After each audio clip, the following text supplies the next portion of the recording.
안녕하세요. 저는 권김현영이라고 하고요. 여성학을 연구하고 가르치는 일을 주로 하고 있습니다.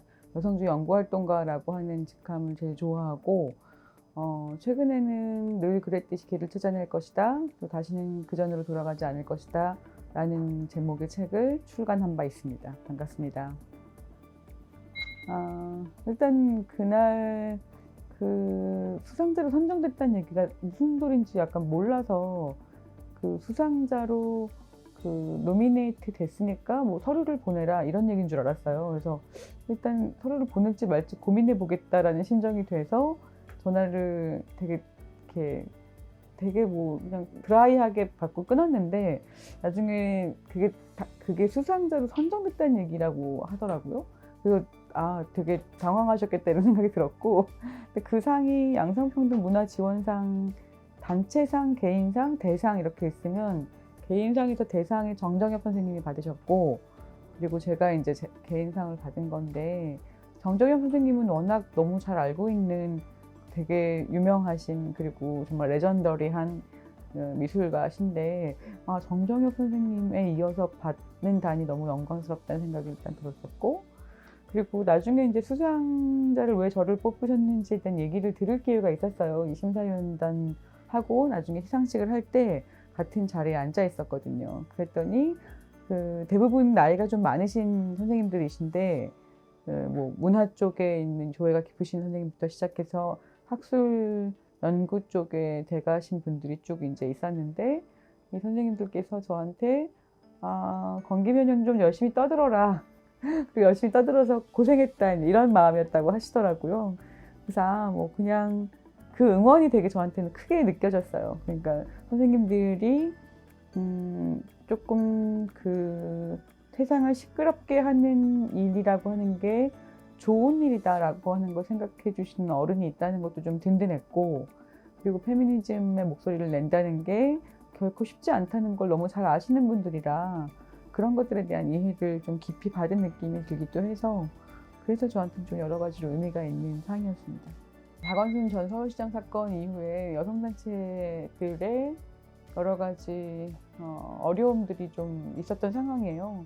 한국여성단체연합이라고 하는 곳이 한국의 소위 진보적 여성운동을 다 이끌어내는 대표적인 단체인데, 그 단체 내부에서 피해자 신원을 이제 얘기하고 뭐 이런 식의 사고가 좀 있어서 굉장히 많이 비판을 받은 상태인데요.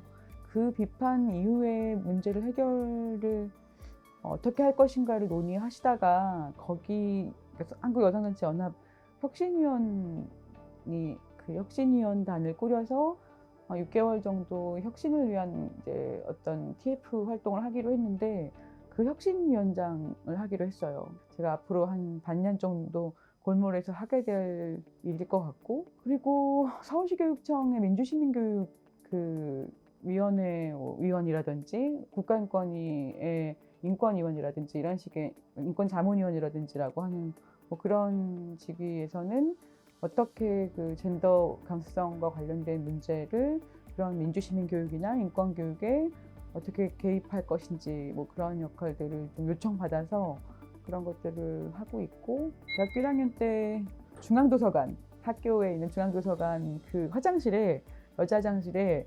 총학생회에서 그 나눔이 활동가 모집 이런 걸 붙여놨어요. 근데 이 나눔이가 뭐냐면 빈민 지역에 있는 빈민 타가 활동을 해보자 그런 거였는데, 당시에 이제 어떤 사건이 있었냐면 그 어린 아이들이 집에 혼자 둘이 같이 있다가 불이 나서 불타 죽은 사건이 있었어요. 그게 당시 대학생들한테 좀 충격적인 사건이었습니다.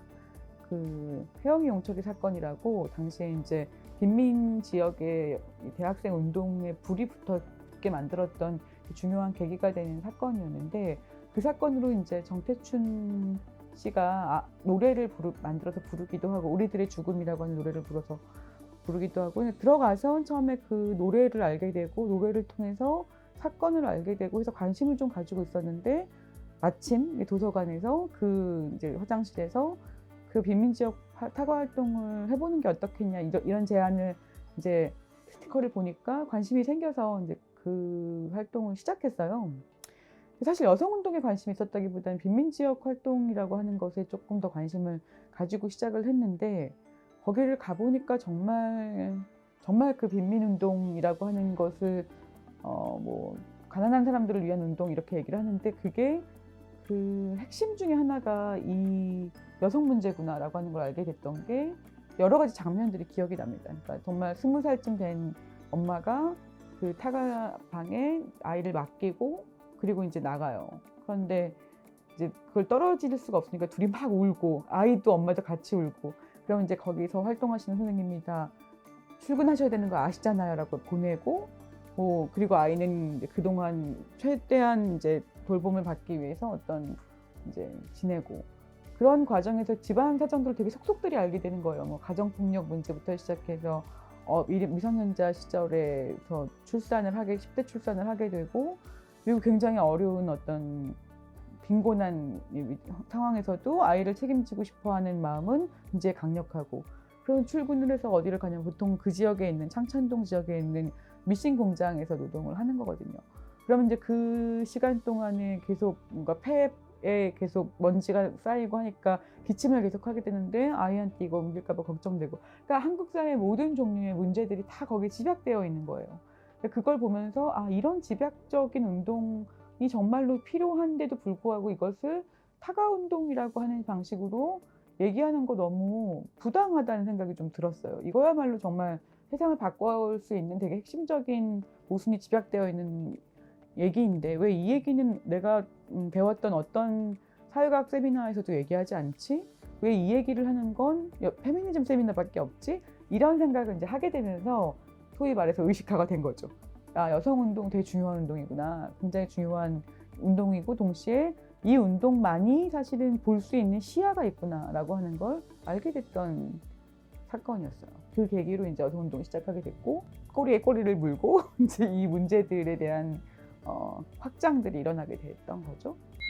활동을 처음 시작했을 때 기억에 나는 가장 중요한 사건은 아마 그 신교수 성희롱 사건이었을 거예요. 서울대학교에 있었던 신교수 성희롱 사건 때 1인 시위를 하겠다고 당시에 이제 서초 법원 근처에서 이 사람들이 떨어져가지고 이렇게 피켓을 들었던 그때 기억이 나는데요. 그러니까 사실 그런 식의 서울대 교수 사건부터 시작해서 김보은, 김진관 사건, 그러니까 90년대 초반을 이제 크게 문제를 삼았던 성폭력 얘기에서는 일단 그 피해자가 대학생이기도 했으니까 그게 이제 동질 의식이 생기기도 했었는데요. 그때를 생각해 보면 그때는 이제 이게 왜 문제인지를 사람들한테 얘기하고 이것도 역시 문제 중에 하나다라고 하는 걸 얘기하는 시간이었다면 지금은 거의 30년이 지난 지금은 법이 만들어졌고 관련된 제도가 어쨌든 작동을 제대로 하건 안 하건 제도가 있는 상태고 그런 변화가 이제 느껴지는 영역이 이 여성에 대한 폭력에 대한 영역이 특히나 좀 집중적으로 변화가 일어났던 것 같아요. 90년대까지만 해도 그러니까 우리나라에서 성폭력 특별법 생긴 게 94년이고 97년도에 강아지성폭력 방지법 생기고 2002년도에 성매매 방지법 생기고 이렇잖아요. 그러니까 여성에 대한 폭력이 금지됐던 것이 사실상 90년대부터였다고 얘기할 수 있겠죠. 법적 금지가 90년대부터 되기 시작하니까 한 20년 사이에 이 폭력은 여성의 운명이 아니라 우리가 폭력으로부터 거부할 권리가 있는 것이 권리구나 이런 식의 인식으로 사람들이 변해간 것 이게 가장 큰 변화였던 것 같아요. 일단 AI나 인공지능은 제가 전공 분야는 아니긴 합니다만은 그러니까 기본적으로 이렇게 생각합니다. 인공지능을 가진 로봇이 젠더 편견을 학습한다면 그것은 젠더 편견을 사회가 가지고 있다는 얘기겠죠. 그 인공지능이 어디서 학습하겠어요? 사회로부터 학습을 할 텐데. 그러니까 사실은 그동안 굉장히 많은 사람들이 사실은 우리가 이제 2000년 이후를 포스트 페미니즘의 세대라고 얘기하기도 하는데 성차별이라고 하는 건 이제 없다.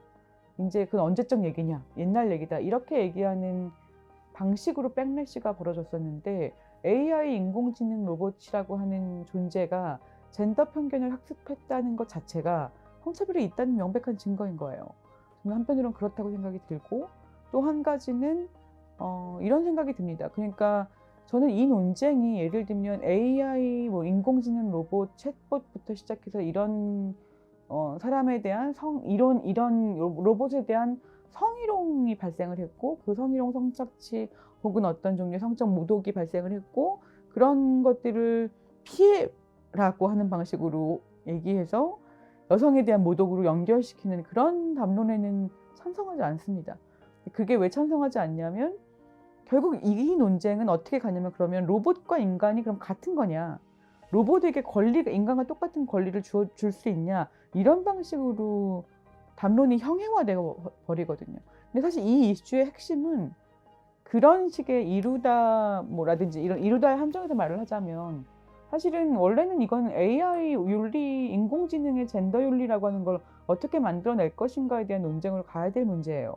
그런데 사실 그 수준의 논쟁도 할 수 없는 상황이라고 하는 걸 알게 됐죠. 왜냐면 애초에 이루다 개발팀이 이 자료를 수집하는 과정에서 사용자가 동의하지 않은 정보를 불법으로 수집했다라고 하는 게 문제로 제기가 됐죠. 다른 종류의 서비스 이용자들의 이 대화 내용을 그대로 갖다가 썼다고 하는 것 때문에 문제가 됐고, 또 한 가지는 이루다 챗봇의 일부 남성 이용자들이 이루다를 성노예 만드는 법이라고 하는 이런 식의 이제 글을 써서 남쪽 커뮤니티들에 올린 거예요. 그러니까 이게 이제 문제의 핵심인데, 사실은 그러니까 애초에 AI 윤리를 얘기하기 전에 일단 불법이었기 때문에 사실은 그 수준으로까지도 가지 못했고, 두 번째는 이 AI 로봇 챗봇을 성노예로 만드는 법이라고 하는 걸 공유하는 문제라고 하는 건 이루다를 피해자로 만들었다는 문제가 핵심이라기보다는, 저는 가해자로서의 수행성이 지금 이루다를 통해서 만들어지고 있다라고 하는 게 문제의 핵심이라고 보거든요. 그러니까 어떤 방식으로 뭐냐면, 이 챗봇이 인간이냐 아니냐의 논쟁으로 갈 것이 아니라, 이 챗봇을 가지고 인간이 성노예로 만드는 이 행위라고 하는 것을 수행적으로 한 거고, 이걸 어떻게 하는 것인지를 다른 이 남성 이용자들한테 공유하면서 자신이 어떤 종류의 욕망을 달성할 것이라고 생각하는 이 경로들을, 사실 가해자가 되는 경로 의존이라고 하는 걸 만들어냈다는 것, 여기가 사실 저는 논쟁의 핵심이 되어야 된다고 생각을 합니다. 콘텐츠를 제작하는 과정에서는 기본적으로 꼭 반드시 그 성별이라고 하는 것이 언급돼야 된다면, 그 성별이 언급될 필요가 왜 있는지에 대한 생각을 한 번 더 하는 게 중요한 게 있습니다. 그러니까 여자아이든 남자아이든 상관없이 라고 이 컨텐츠를 어떻게 받아들일 수 있지를 먼저 생각하고, 두 번째는 여자아이와 남자아이한테 따로 좀 어떤 형태의 컨텐츠가 필요하다면 목적이 분명해야 되겠죠. 예를 들면 여자아이들한테 그동안 여자아이들한테 허용되지 않았던 문제를 부수기 위한 어떤 용기를 주는 컨텐츠이냐, 남자아이들한테 강요되고 있는 남성다움이라고 하는 걸 좀 다르게 생각할 수 있는 컨텐츠냐라고 하는 부분에서 저는 목적의식을 한 번 더 생각해 볼 필요가 있다, 컨텐츠 만드는 사람들은. 왜냐면 젠더 편견이라고 하는 건 되게 자연스럽게 스며 있어서 마치 자연과도 같은 문제라고 사람들이 종종 착각할 정도입니다. 그러니까 예를 들면 어렸을 때 그 할머니들 모여있는, 어렸을 때가 아니라 할머니들이 이제 아이들을 자기 손녀와 손자들이 어떤지를 막 얘기하는 걸 보면, 그렇게 그 성역할 고정관념에 들어맞는 애들의 행동을 특별히 언급하면서, 거봐 얘는 역시 여자이니까 엄마 화장품 좋아해, 뭐 얘는 역시 남자이니까 공놀이를 그렇게 좋아한다, 이런 이야기들을 끊임없이 하는 거예요. 그러니까 그런 과정을 통해서 역시 라고 하는 식의 말을 사이에서 붙여주면서 남자아이와 여자아이가 어때야 된다라고 하는 생각을 계속 반복적으로 생각하게 되거든요. 그러면서 강화가 되는 거죠. 그러니까 그걸 보면, 그건 되게 의식적으로 컨텐츠를 만드는 사람들은 지금 이렇게 자연화된 거의 언어처럼 되게 일상적으로 그렇게 인지적 편향을 가지고 수집하잖아요, 사람들이. 예를 들면 저 조카가 4명인데 그 화장품을 좋아하는 조카는 2명이에요. 근데 그 2명이 성별이 같지 않거든요. 그런데 그럴 때 여자아이가 화장품에 관심을 가지는 것만 언급되는 거죠. 남자아이가 화장품에 관심을 가지는 것은 좀 뭔가 이상한 일이라고 생각해서 언급하지 않거나 이미 혼이 나요. 저지당합니다. 그래서 결국은 남는 건 뭐냐면, 성역할 고정관념에 부합한 행동만 언급되는 거죠. 그런 방식의 이제 사회이기 때문에, 그 사회를 바꾸려면 컨텐츠를 제작하는 사람들이 의식적으로 반대쪽 얘기를 해줘야 된다는 거죠. 그러니까 예를 들면 한 아이가 그런 얘기가 있잖아요. 하루에 아이가 안 돼, 하지 마라고 하는 얘기를 학령기 이전의 아이들이 하루에 100번 이상 듣는데요. 그러니까 그런 식으로 자연스럽게 스며있는 이야기 안에 어쩌면 학력화의 고정관념에 대한 얘기가 계속 있을 겁니다. 그러면 그 이야기를 교정하기 위해서는 그만큼의 다른 컨텐츠가 필요한 거예요. 너무 많은 거 아니라고 생각할 수 없습니다. 그렇게 많이 있는 거예요. 많이 있기 때문에 그걸 교정하기 위해서 더 많은 평등한 컨텐츠들이 필요한 거죠. 그래서 요즘 뭐 다들 이거 하는 건 아닌가? 왜 나도 그래야 돼? 라고 생각하실 게 아니라 모든 컨텐츠가 사실 그렇게 변해도 바꿔질까 말까 하는 것이 고정관념과 편견의 힘입니다. 그런 생각을 좀 해주셨으면 좋겠네요. 요즘 재밌게 읽고 있는 책은 얼마 전에 출간됐던 행복의 약속이라고 하는 책이에요. 사라 아메드라고 하는 작가의 그 불행한 자를 위한 문화비평이라고 하는 부제로 나온 건데, 그 사람들이 그 신자유주의 시대에 어떤 우리가 행복해져야 한다, 웰빙 해야 된다, 그리고 더 즐거운 삶을 살아야 된다고 계속 과시한 문화에 살고 있으면서 소위 정동 소외자들이라고 하는 사람들이 굉장히 많아지죠. 그러니까 사람들이 내가 우울하거나 내가 힘들거나라고 하는 얘기를 할 수 없거나 이것을 했을 때 내가 루저라고 하는 느낌을 가지게 되거나 이렇습니다. 규범적인 삶을 살고 있지 않은 사람들은 자기가 어떤 감정을 느끼는지를 잘 알 수 없게 되기도 하죠.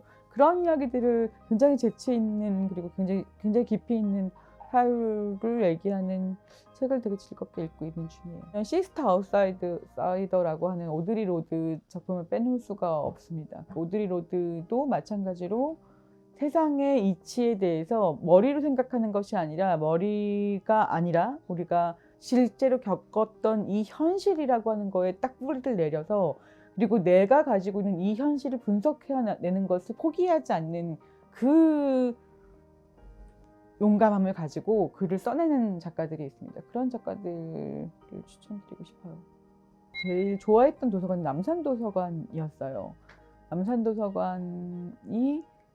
남산도서관, 서울에서는 남산도서관, 그리고 제주에서는 한라도서관을 굉장히 자주 다녔었는데, 도서관에 가면, 그리고 도서관에서 가끔 강의를 할 때가 있어요. 그런데 보통 제가 하는 강의라고 하는 게 여기에 관심을 가지고 있는 사람들이 듣거나 아니면 의무 교육을 해야 되는 사람들이 듣거나 두 가지거든요. 근데 도서관에 다니는 사람들 중에 도서관 강좌를 그냥 그게 무슨 내용이든 상관없이 듣는 사람들이 있더라고요. 저는 그게 굉장히 신기하고 굉장히 재밌었는데, 그래서 이분들은 그냥 교양인인 거예요. 아, 교양인이라고 하는 존재가 한국에도 있구나. 도서관을 다니는 분들이 교양인이구나 라고 하는 생각을 하게 됐어요. 굉장히 다양한 걸 읽고, 그리고 도서관에 무슨 책이 있는지를 되게 꼼꼼하게 살피고, 그리고 이 도서관이라고 하는 것을 통해서 자기가 어떤 공공시설이잖아요. 공공시설을 이용하는 시민이기 때문에 사실 어디서도 볼 수 없었던 시민의식 같은 것들을, 굉장히 자생적인 시민의식 같은 것이 있더라고요. 도서관 이용자들에게는, 공공도서관 이용자들에게는. 그래서 그게 굉장히 재밌었거든요. 그래서 한라도서관을 다니는데 어떤 분이 자기가 이제 은퇴를 하고 이 제주에 대해서 알고 싶다고 얘기하면서 제주 관공서가 만들어낸 관보를 여기서부터 여기까지 읽는 게 목표다라고 얘기하면서 나오셔가지고 한두 권씩을 계속 읽으시는 거예요. 근데 아무 이유가 없어. 그냥 읽는 거예요.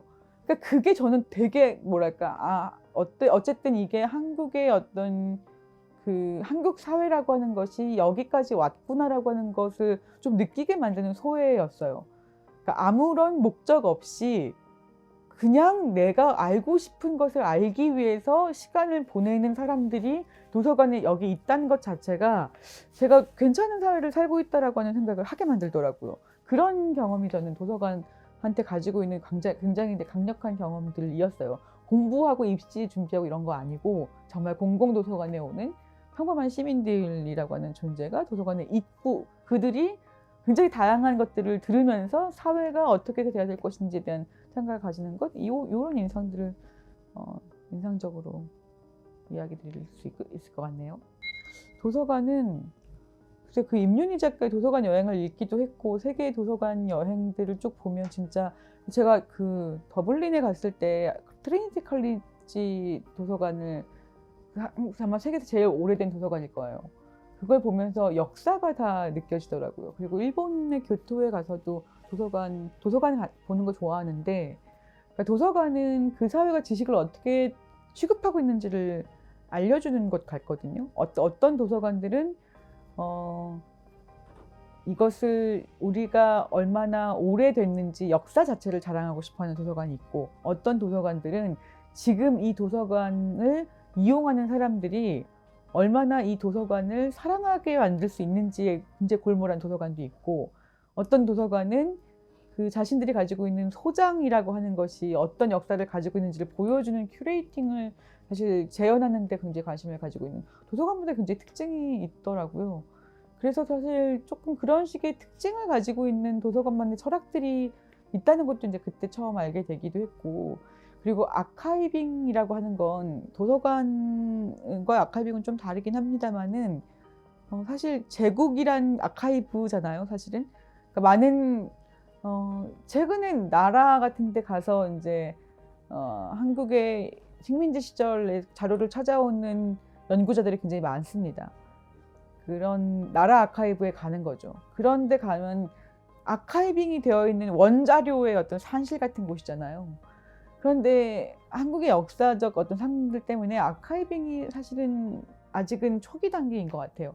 일본도 제국이구나라고 느낀 게 그 아카이브를 보면서거든요. 아카이브를 한다는 것 자체가 내가 우리라고 하는 존재를 규정할 수 있는 권력을 가지는 것이구나 라고 하는 걸 깨닫게 되기도 했거든요. 그런 부분에서 사실 뭐 기록 관리부터 시작해서 도서관에 이르기까지 조금 더 공적인 어떤 관심과 이제 자금이 좀 투여돼야 되는 것, 생각보다 굉장히 중요한 문제인 것 같다, 그런 생각을 하게 됐고요. 저는 얼마 전에 1인 연구소인 여성현실연구소라고 하는 이름으로 연구소를 만들었어요. 거기서 제가 하고 싶은 연구, 당대 지금의 현실에 개입하고 맥락을 구성하는 그런 글쓰기를 하고 그 경로를 좀 사람들한테 나누고 싶다라고 하는 생각을 하게 됐는데요. 그게 일단 그걸 잘 만들어 나가서 지금까지 했던 연구 작업들을 다시 매핑을 하고, 그리고 해야 될 연구의 빈 부분들을 찾아서 채워보는 것이 지금의 목표고요. 그리고 제일 골몰하는 문제는 어쨌든 폭력이라고 하는, 이 여성에 대한 폭력이라고 하는 문제의 근간을 바꿀 수 있으려면 무엇이 지금 바뀌어져야 되는가, 어떤 이런 고민들, 피해자가 정말 주체가 될 수 있나, 이게 지금 제가 가지고 있는 가장 큰 질문이라 그 질문을 한번 파고들어 보는 것이 다음 계획입니다.